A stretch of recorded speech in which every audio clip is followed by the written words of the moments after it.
আল বায়ান media বিশুদ্ধতার উপরে গোটা উম্মত একমত। আমাদের দেশে কিতাব থেকে বুখারী শরীফ বললে সকলে চিনি। এই কিতাবের শেষ হাদিস এখন পড়া হলো। কিতাবটি শুরু হয়েছিল ইখলাসের হাদিসের মাধ্যমে।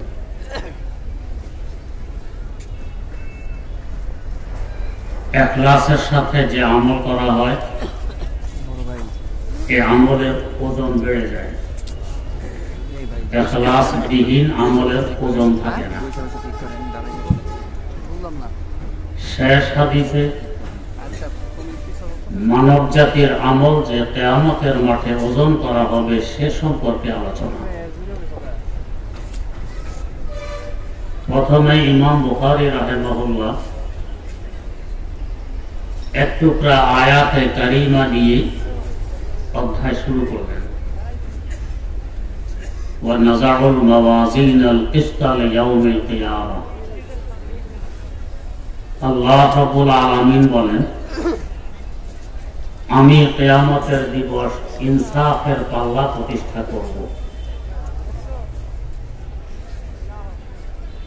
ইনসাফের পাল্লা কিয়ামতের দিবস কেন প্রতিষ্ঠা করবেন? এর উত্তর আগে ইমাম বুখারী রাহিমাহুল্লাহ তাআলা দিচ্ছেন। ওয়া আন্না আমালা বনি আদম ওয়া কাওলাহুম ইউজান। ইনসাফের পাল্লা প্রতিষ্ঠা করা হওয়ার কারণ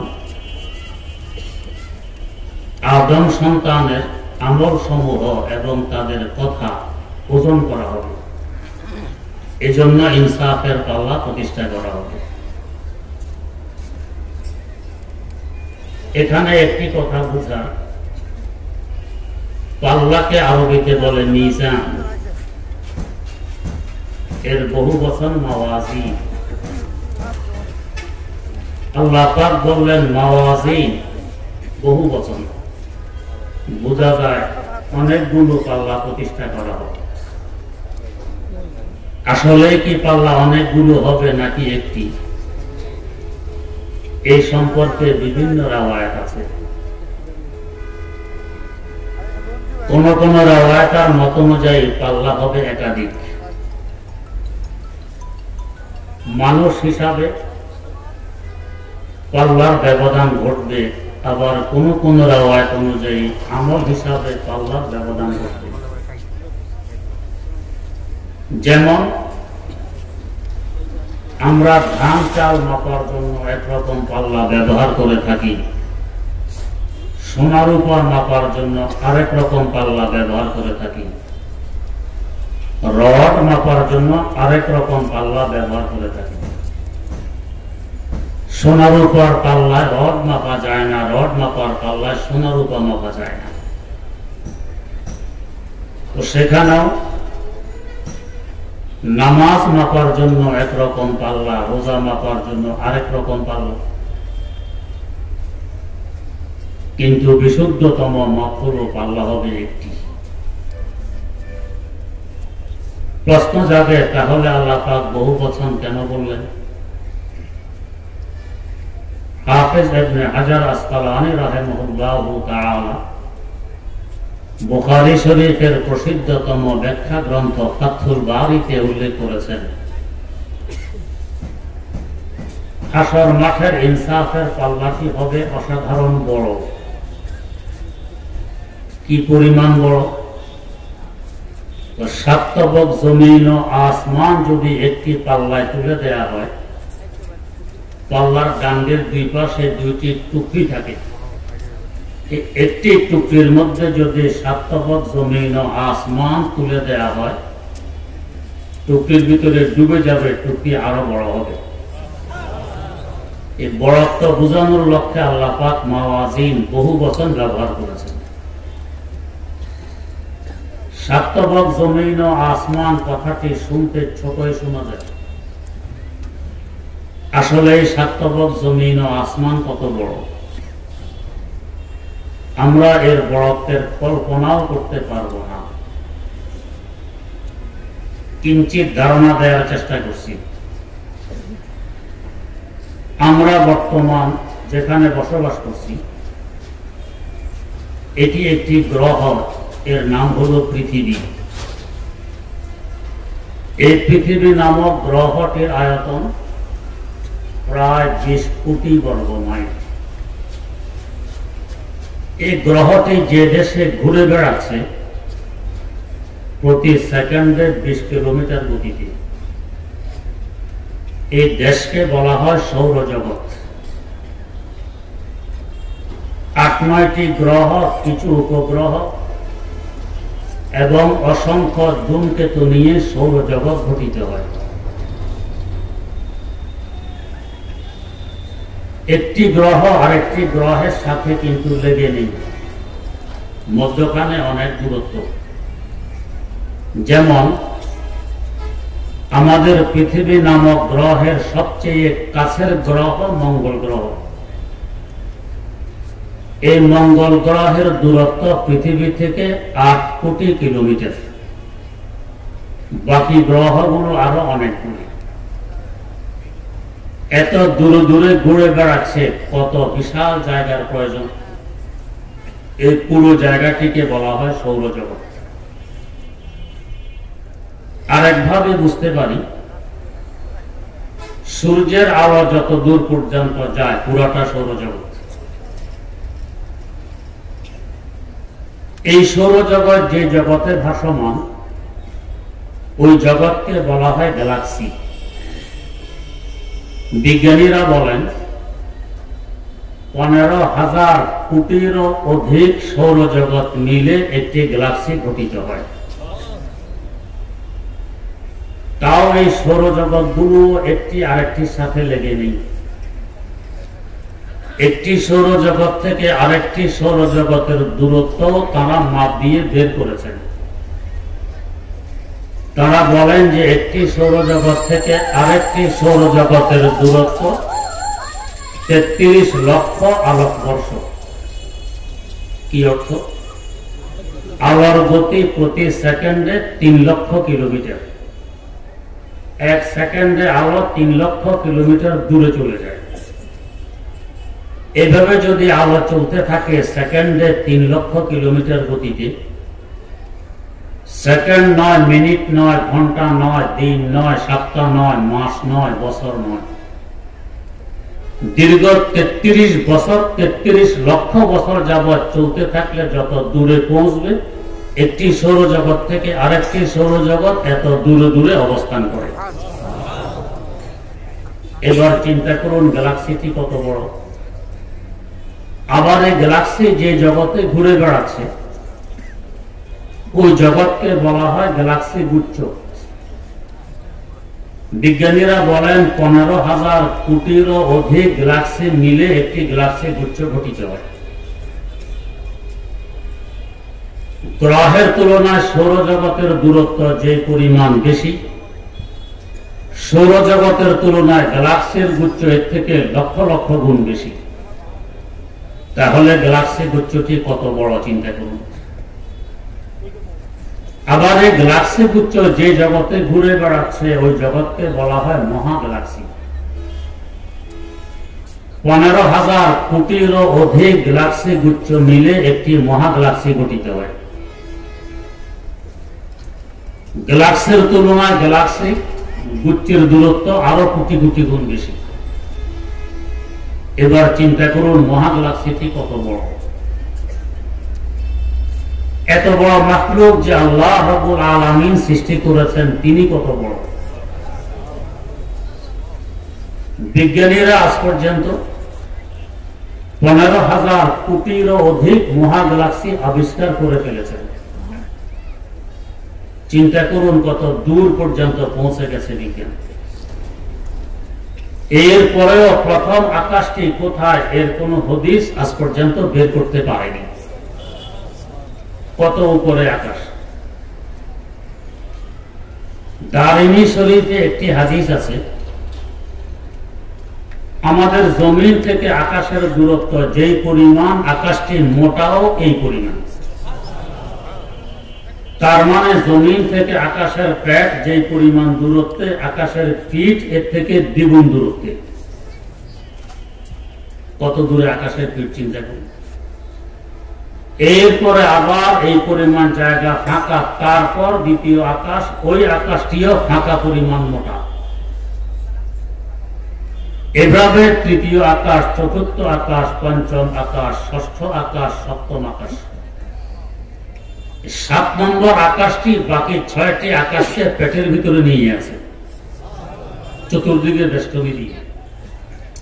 7 নম্বর আকাশটি কত বড়! এই জমিন আর এই 7টি আকাশ একসাথে যদি হাসর মাঠের ইনসাফের পাল্লা একটি টুকরিতে তুলে দেয়া হয়, টুকরির ভিতরে ডুবে যাবে। টুকরিটি আরো বড়। এই বরাত্ব বোঝানোর লক্ষ্যে আল্লাহ পাক বহু বচন ব্যবহার করলেন, ওয়া নাযাউল মাওয়াজিন। ওজন দেয়া হবে আদম সন্তানের কাজ এবং কথা। ওজন দিবেন কে? হযরত জিবরিল আমিন আলাইহিস সালাম। আমরা ছোটবেলায় দেখতাম একটি জলচকিতে বসে হাঁটুর উপরে কোন গেড়ে ধান চাল ইত্যাদি মাপা হতো পাল্লা দিয়ে। ডাঙ্গের মধ্যখানে একটি রশি ধরে মাপ দিত। কিছুক্ষণ মাপ দেওয়ার পর বলতো, আমার দ্বারা আর সম্ভব নয়, আরেকজন বসো, বেশি ধান চাল মাপার প্রয়োজন পড়বে।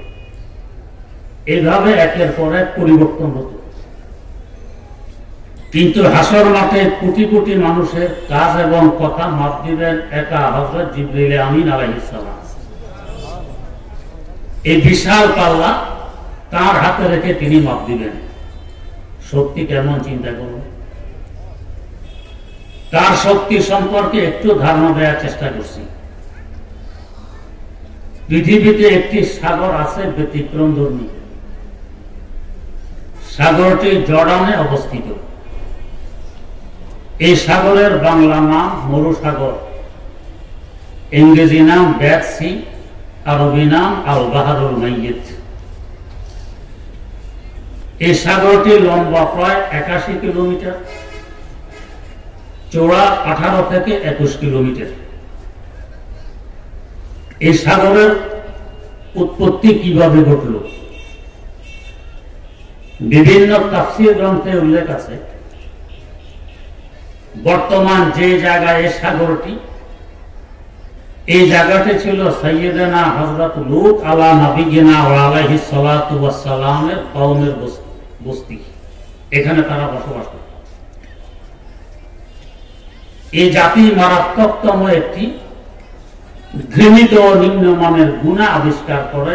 এর আগে এই গুনাহ জমিনে সংগঠিত হয়নি। এই গুনাহকে আরবিতে বলে লেওয়াতাত, বাংলায় বলে সমকামিতা। পুরুষে পুরুষে যৌন ক্ষুধা মেটানো। এই গুনার উপরে আমার আল্লাহর গজব নাযিল হয়। এর আগে আল্লাহর পয়গম্বর হযরত নূহ আলাইহিস সালাম জান প্রাণ দিয়ে এদেরকে গুনাহ থেকে বিরত রাখার চেষ্টা করেছেন। এরা বিরত তো হয়নি, উল্টা পয়গম্বরের শত্রুতে পরিণত হয়। আল্লাহ পাকের গজব এসে যায়। প্রথমে পাথরের বৃষ্টি বর্ষণ হয়, এরপরও গজব থামল না। হযরত জিবরিল আমিনকে পাঠানো হয়, তিনি এসে তার পাখা মেরে তাদের পুরা বস্তি, 81 কিলোমিটার লম্বা, 18 কিলোমিটার চওড়া, গাছ গাছালি, হাতি ঘোড়া মানুষ সব সহকারে পাখা মেরে উপরে তুলে দেয়। আকাশের কাছে নিয়ে উল্টা করে নিচের দিকে ধাক্কা দিয়ে এক ধাক্কায় 1300 ফিট নিচে নেমে যায়। জমিনের ফিট থেকে 1300 ফিট নিচে নেমে যায়। চিন্তা করুন কেমন জোরে ধাক্কা দিলে এই বিশাল একটা এলাকা 1300 ফিট নিচে নেমে যায়। এতে একটি সাগর সৃষ্টি হয়ে যায়, এর নাম মরুসাগর। তার শক্তি কেমন চিন্তা করুন। সাগরের কথাটি যখন এসেছে, আরো 2-1টি কথা সাগর সম্পর্কে বলে দিই। যেহেতু এই গুণাটি ছিল নিম্নমানের ঘৃণিত, আল্লাহ রাব্বুল আলামিন তার দৃশ্যমান আকার দিয়ে দিলেন ওই গুনার আবিষ্কারকদের বস্তিকে জগতের নিচুতম জায়গায় পরিণত করে। গুনাটি যেমন নিচু ছিল, গুনার আবিষ্কারকের বস্তিকে আল্লাহ পাক নিচু বানাই দিলেন। কোরআনে কারীমে আল্লাহ পাক বলেন, জাআলনা আলিয়াহা সাফিলাহা, এই জায়গাটি একসময় ছিল জমিনের উচ্চতম জায়গা, আমি নিম্নতম জায়গায় পরিণত করে দিলাম। এই সাগরের কিছু বৈশিষ্ট্য। এক নম্বর বৈশিষ্ট্য, সাধারণত দুনিয়ার এক সাগরের সাথে আরেক সাগরের যোগাযোগ আছে, কিন্তু মরুসাগরের সাথে অন্য কোন সাগরের যোগাযোগ নেই। যেহেতু একটি গজবের কারণে সাগরের সৃষ্টি, অন্য কোন সাগরের সাথে যোগাযোগ নেই। দুই নম্বর বৈশিষ্ট্য, সাধারণ সাগরের পানির পৃষ্ঠ থেকে এই সাগরের পানির পৃষ্ঠ 1300 ফিট নিচে। তিন নম্বর বৈশিষ্ট্য, দুনিয়ার সাগরের তলায় বিভিন্ন ধরনের উদ্ভিদ গজিয়ে ওঠে, পাহাড় পর্বত আছে, কিন্তু মরুসাগরের তলায় আজ পর্যন্ত কোনো উদ্ভিদ দেখা যায়নি, একেবারে পরিষ্কার। গজবের কারণে কোনো উদ্ভিদ এখানে গজায় না। চার নম্বর বৈশিষ্ট্য, দুনিয়ার সাগরে অসংখ্য প্রাণী পাওয়া যায়, মাছ ইত্যাদি। মরুসাগরে আজ পর্যন্ত কোনো প্রাণীর সন্ধান পাওয়া যায়নি, গজবের কারণে কোনো প্রাণী এখানে আসে না। পাঁচ নম্বর বৈশিষ্ট্য, কোন মাছ ইত্যাদিকে ধরে এই সাগরে ছেড়ে দিলে তৎক্ষণাৎ মারা যায়। এখন ওই গজবের প্রভাব এই সাগরের মধ্যে রয়ে গেছে। ছয় নম্বর বৈশিষ্ট্য, দেখতে দেখা যায় সাগরের পানি স্বচ্ছ পরিষ্কার, গোসল করতে নামলে উঠে আসলে এক প্রকার রাসায়নিক বস্তু দেহের সাথে চিমটে থাকে, সাবান শ্যাম্পু দিয়ে পরিষ্কার করাও কঠিন হয়। সাত নম্বর বৈশিষ্ট্য, দুনিয়ার সাগরের পানি লবণাক্ত, লবণের মাত্রা বেশির থেকে বেশি 6%, আর মরুসাগরে লবণের মাত্রা 26%। গজবের প্রভাব এখনো সেখানে। আফসোসের সাথে বলতে হয়, এই সাগরের আশেপাশে এখন বিভিন্ন ধরনের রেস্টুরেন্ট বানানো হয়েছে, যে গুনাহের কারণে সাগর উৎপত্তি, ওই গুনাহ এখানে অহরহ চলছে। তো বলতেছিলাম জিবরিল আমিন আলাইহিস সালামের শক্তি কি পরিমাণ। উনি এই কোটি কোটি মানুষের আমল, কাজ এবং কথা মাপ দিয়ে দিলেন। তিন নম্বরে বোঝার বিষয়, আমলের কোনো দেহ নেই, কথার কোনো দেহ নেই, মাপ দিতে হলে তো দেহ লাগবে, তবেই তো ওজনের প্রশ্ন। যে বস্তুর দেহ নেই, ওজনের প্রশ্ন আসে না, এটাকে মাপ দিবে কিভাবে? এই সম্পর্কে কোন কোন বর্ণনা পাওয়া যায়, আল্লাহ পাক আমলকে দেহ দিয়ে দিবেন, কথাকেও দেহ দিয়ে দিবেন, এরপরে ওজন হবে। যেমন আল্লাহর এক বান্দা খুব খুশু খুজুর সাথে 2 রাকাত নামাজ পড়ে মুরাকাবায় বসে, আমার নামাজটির কি অবস্থা একটু জেনে নিন। মুরাকাবা অবস্থায় দেখলেন নামাজটি খুব সুন্দরী যুবতীর আকৃতি ধারণ করেছে, তবে অন্ধ, চোখ নেই। ব্যাপার কি, চোখ নেই? এই লোকটি দারুন দেওবন্দের প্রথম শাইখুল হাদিস আল্লামা ইয়াকুব নানুতুবি রহমতুল্লাহ আলাইহির কাছে এর কারণ জানতে আসে যে, হুজুর, আমি খুব একাগ্রতার সাথে 2 রাকাত নামাজ পড়েছি, মুরাকাবা করেছি, আমার নামাজের কি অবস্থা বুঝার জন্য দেখলাম নামাজ খুব সুন্দরী যুবতীর আকৃতি ধারণ করেছে, কিন্তু যুবতী অন্ধ। কেন অন্ধ বুঝলাম না। सुना मात्र हजरत बोले, लगता है कि आपने आंखें बंद करके नामाज पढ़ी थी, मना है आपने चक्षु बंद करे नामाज पढ़ेছিলেন। तो हाँ হুজুর, অধিক একাগ্রতার জন্য চক্ষু বন্ধ করে নামাজ পড়েছিলেন। নামাজে চক্ষু খোলা রাখার সুন্নত আপনি বন্ধ করেছেন, এজন্যই ওই যুবতী অন্ধ হিসাবে দেখা গেছে, আকার চলে এসেছে। এভাবে আল্লাহ পাক কথা এবং কাজকে আকার দিয়ে তারপরে মাপ দিলেন।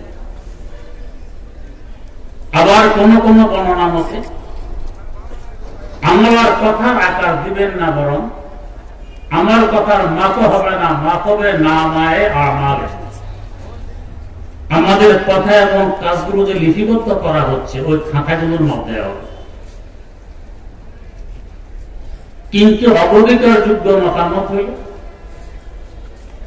মাপ আমলেরই হবে, না মায়ে আমলের মাপের দরকার হবে না, আমলের আকার দেওয়ারও দরকার হবে না।